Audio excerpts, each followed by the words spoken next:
telespectadores, mais uma vez estamos com vocês para o programa ASP-UF em Ação, da Associação de Professores Inativos da Universidade Federal Fluminense, que é feito graças a um convênio da nossa associação com a PROEX-UF.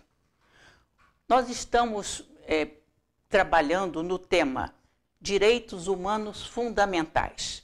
Já tivemos um primeiro programa que se viu a parte geral sobre direitos humanos, um segundo programa sobre respeito à dignidade e à vida, e hoje nós vamos ter o tema Ética, Justiça e Bem Comum. E convidamos para o nosso entrevistado o professor Gaudêncio Frigoto. O professor Gaudêncio, ele é formado em filosofia, mestre e doutor em educação, professor do programa de pós-graduação em política pública e formação humana, é professor aposentado da UF para o nosso orgulho. O professor Gaudêncio, ele é um nome não só nacional como internacional e tem prestado sua dedicação, o seu estudo, o seu serviço a outros países também. Começando a nossa entrevista, professor, que nos dá muito prazer, porque fomos colegas, inclusive, de departamento, qual a relação entre ética e justiça? E podemos considerá-las fonte de direitos humanos? Primeiramente, dizer uma saudação aos telespectadores, uma alegria poder compartilhar com colegas da PROEX, professora Tânia, colega de universidade, e, sem dúvida, o conjunto de temas pensados nessa série, no tempo em que nós vivemos, são fundamentais. Recentemente, pouco antes de morrer, Eduardo Galeano chamava a atenção que nós vivemos um tempo em que, quando nós pensávamos ter quase todas as respostas, mudaram as perguntas, né? E, de fato, em relação aos direitos humanos fundamentais, como vocês trabalharam em sessões anteriores, o direito de comer, que é o primeiro, o direito de ter um teto, o direito de vestir, o direito de ir e vir, em suma, são direitos da vida e os direitos sociais, culturais, etc. A questão da relação entre a ética e a justiça é total. Há um grande filósofo, Lukács, quando trabalhava a ideia de como o ser humano se torna humano, ele dizia que, pelo fato de nós existirmos como seres humanos, nos tornamos responsáveis. Responsáveis perante o outro, responsáveis perante a natureza, responsáveis, enfim, perante a vida. Então, ética é fundamentalmente a atitude de responsabilidade frente ao outro, frente aos seus direitos, e não só os direitos do ser humano, os direitos do ser humano, acesso à água, à comida, etc, etc. E o que é justo? Justo exatamente o que é ético, na verdade. Porque a justiça não pode ser confundida com a lei. Existe muita lei injusta, né? Porque quando as leis são feitas de forma arbitrária ou defendendo interesses de grupos, etc., a justiça se esvai e a ética se esvai. E, nesse sentido, ética e justiça incidem sobre todos os direitos humanos. Os fundamentais, como nós dizemos, e até o direito da diversidade, o direito das escolhas hoje tão trabalhadas. Então, são relações fundamentais. Eu diria que vivemos um tempo que se vive muito moralismo e pouca ética, né? Inclusive, às vezes a gente se espanta com aquilo que é uma expressão do ser humano, como são as escolhas religiosas, etc., o confronto ou a intolerância até religiosa, o que é uma contradição brutal, né? Então, justiça e ética são, digamos, o fundamento mais profundo de todos os direitos humanos.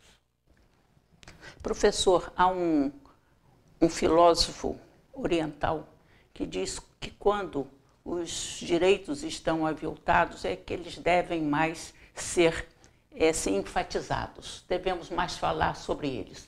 E é por isso que nós estamos fazendo essa série de programas. Só poderia falar mais um pouco em que sentido esses direitos são bens da sociedade? Todos esses direitos são bens da sociedade porque quando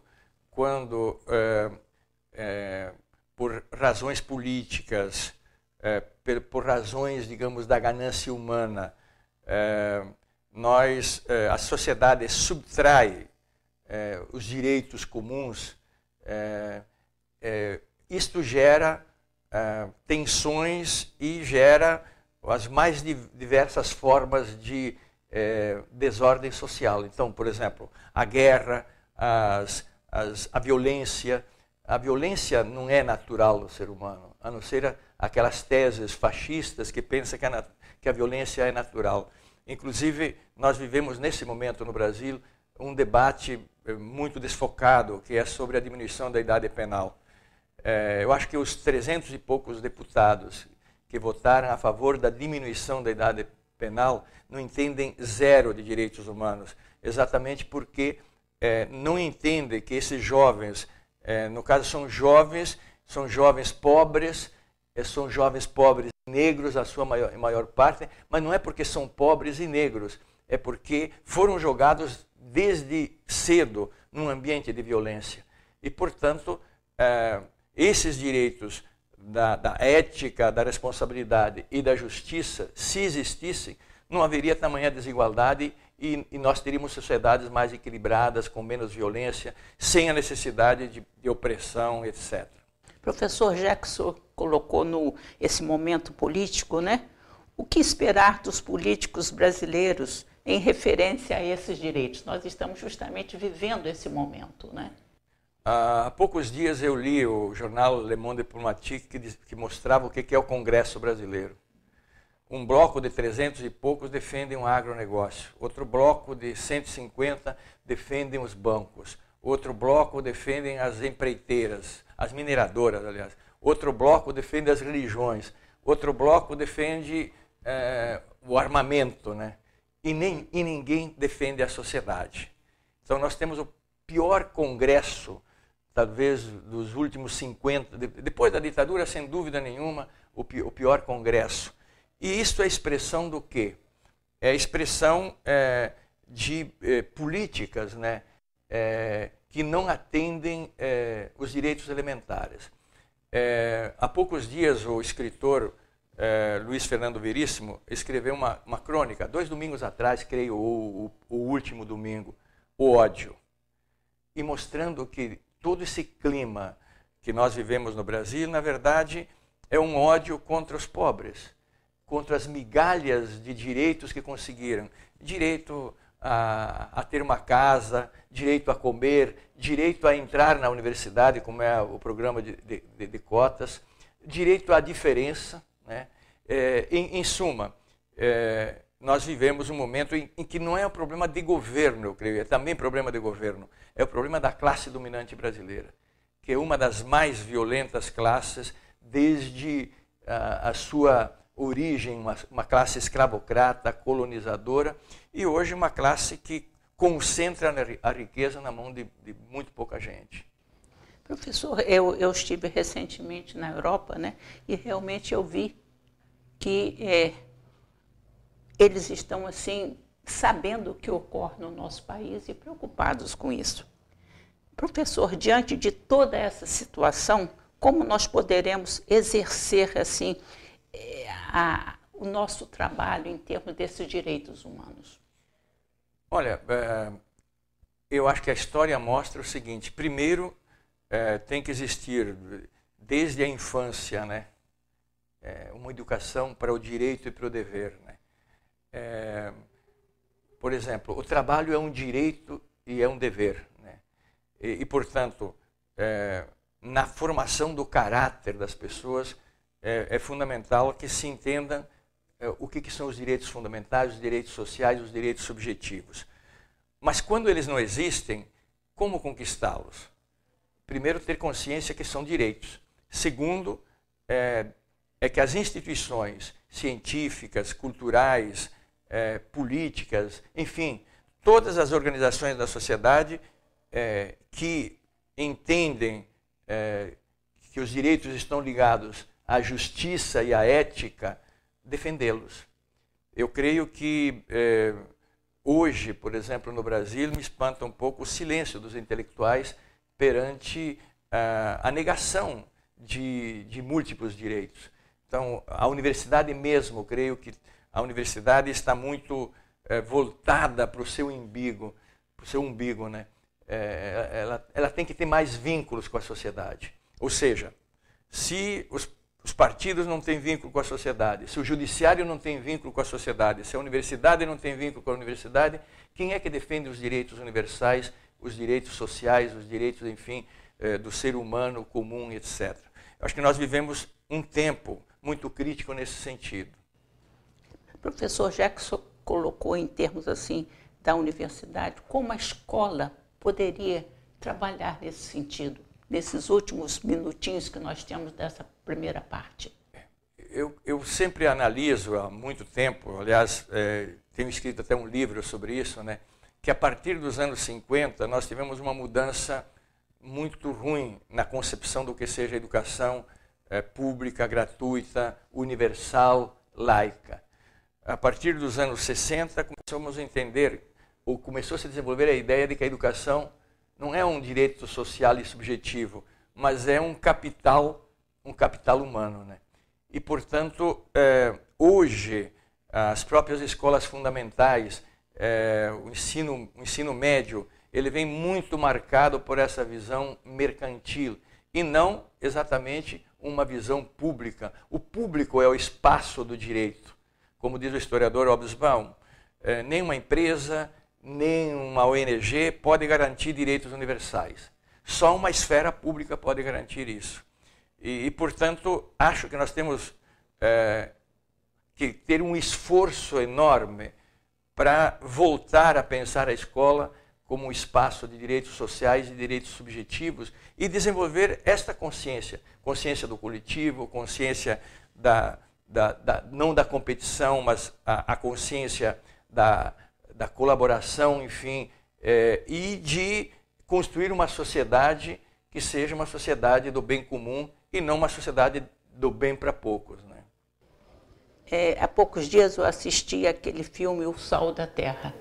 Então, nesse filme foi mostrado que como uma mulher pobre lá da África, com seu filhinho quase morrendo no colo, ela era incapaz de ultrapassar o seu lugar numa fila.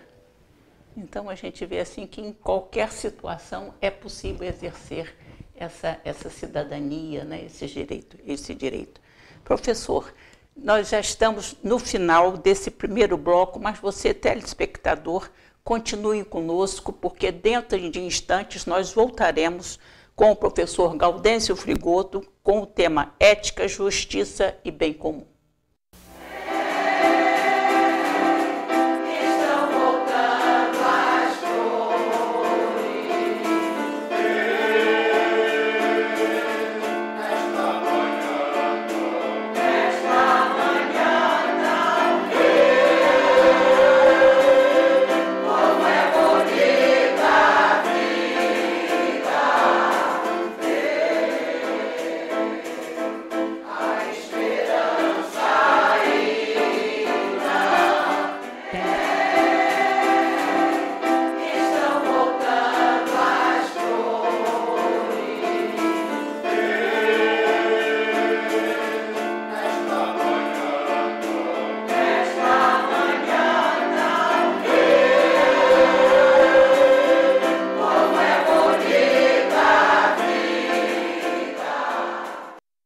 Neste segundo bloco do programa ASP UF em Ação, da Associação de Professores Inativos da Universidade Federal Fluminense, continuaremos entrevistando o nosso brilhante professor Gaudêncio Frigoto.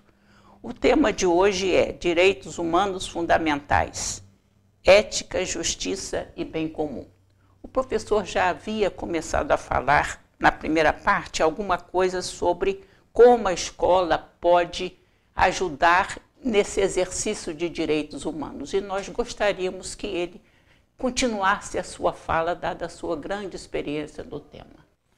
Pois é, eu estava colocando, né, que a escola, em vez de desenvolver a ideia do bem comum, da coletividade, mesmo pelos sistemas de avaliação, tem incentivado mais a competição, né?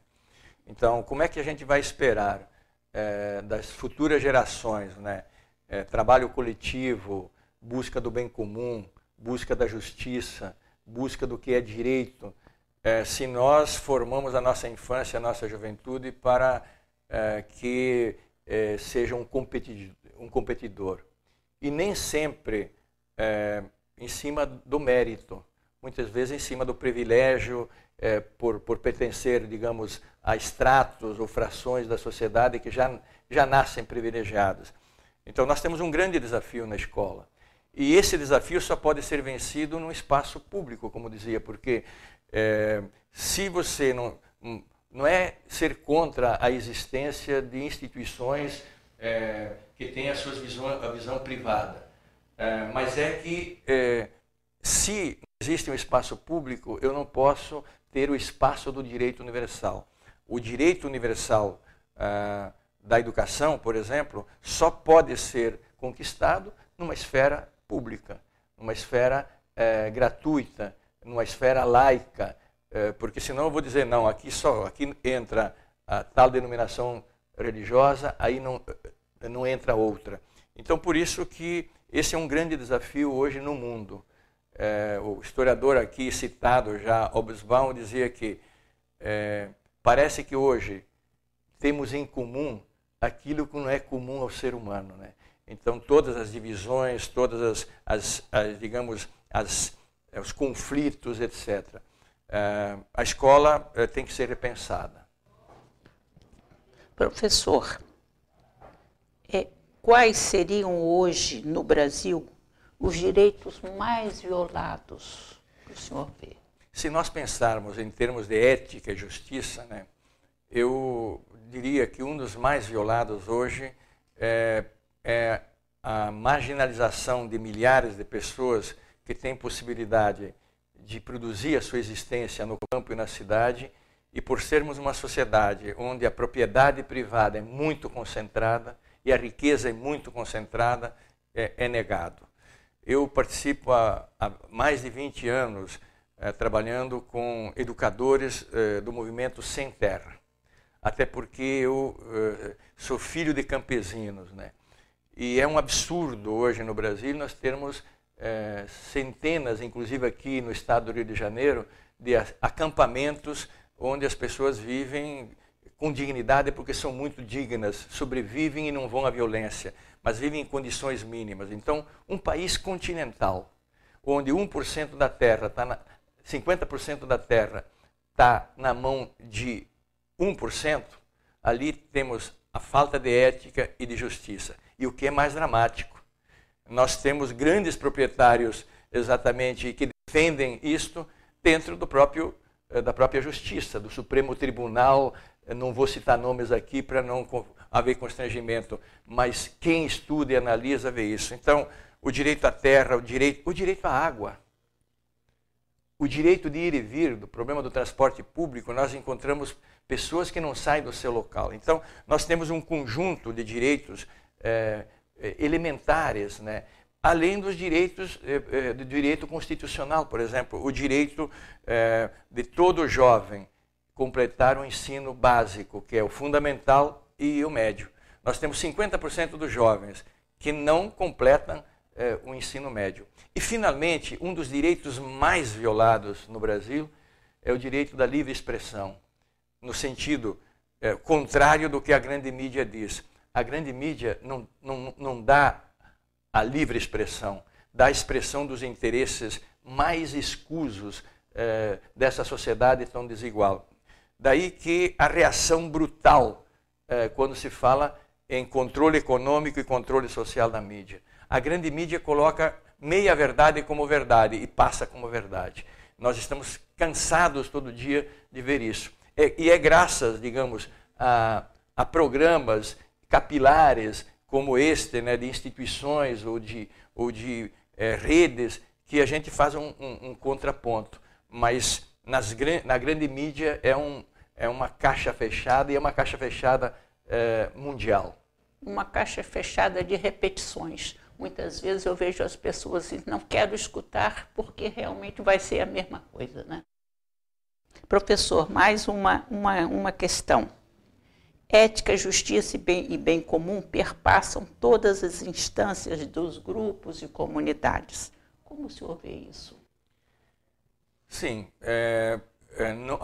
nós falávamos de um espaço, que é o espaço da escola, mas também é o espaço da família, né? Por exemplo. A família é o primeiro núcleo onde você desenvolve os valores. E, sem dúvida, também hoje, por N razões, esse núcleo ele é extremamente atingido, né? Uns atingidos por mínimas condições de moradia, enfim.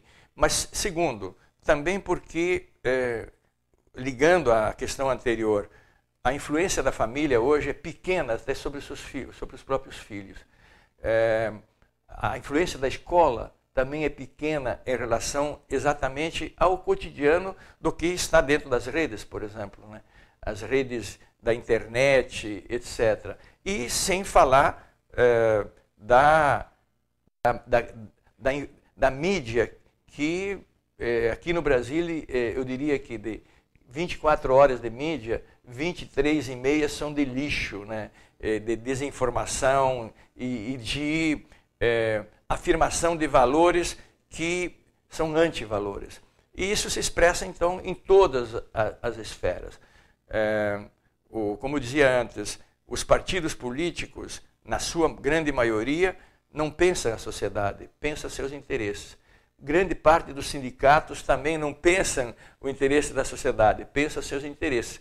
Então, nós vivemos numa sociedade de quem salve-se quem puder. E quando isso ocorre, está nuclearmente atingido o campo da ética e o campo da justiça. Então, a luta é para a gente começar, digamos, antenar que isto não pode nos levar longe. Eu citei antes o Veríssimo aqui, né? E ele tem um texto também, gosto muito, acho que os jovens deveriam ler muito, não só os jovens. A crônica pequena dele é uma grande lição. E ele fez uma crônica chamando a atenção exatamente para a sociedade brasileira. O título é O Monolito, sobre o filme 2001, uma Odisseia no Espaço.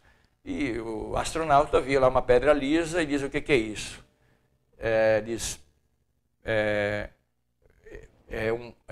Depois disseram: é um monolito. E o Veríssimo diz: bom, uma pedra lá no alto não é um bom sinal, eu teria medo, né? Pode cair na cabeça. Mas aí ele vai fazer uma analogia com se a gente não percebe o monolito que está ali na sociedade e que pode explodir. E ele pergunta: será que os judeus alemães não sentiram algum sinal que podia existir o Holocausto? Será que não avisaram? E nós aqui no Brasil, será que alguém não está avisando que o monolito está sobre nossa cabeça, da violência contra o jovem, etc, etc. E quando a gente se percebe, será que não é tarde? Eu acho que este é o fulcro dessa questão. Será que as instituições várias não se antenam que sem justiça e sem ética nós vamos dilacerar a sociedade? Eu acho que esta é a grande pergunta e a grande questão a todas as instituições. Nós estamos vendo os telespectadores como programas como esses assim estão tocando, vamos dizer assim, na ferida da sociedade, especialmente da sociedade brasileira. Mas vamos continuar explorando mais o nosso professor Gaudêncio. Quais seriam boas formas de desenvolver a consciência do exercício desses direitos fundamentais?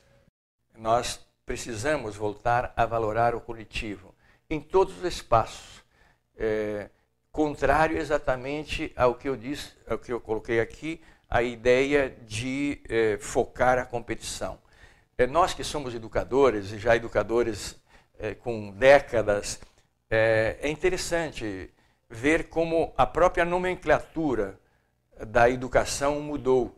E isto é um sinal contrário de desenvolver exatamente a questão da justiça e a questão da ética. Porque apareceu no vocabulário da educação não só qualidade, mas qualidade total. Qualidade total é um termo que vem da Toyota, é um termo do mercado. O que seria um ser humano de qualidade total? Em vez de qualificação, competência. A competência está no indivíduo, não está no coletivo. Uma competência, por quê? Porque, de fato, nós estamos focando a ideia que vivemos numa sociedade que não há lugar para todos. Há lugar só para os mais competentes.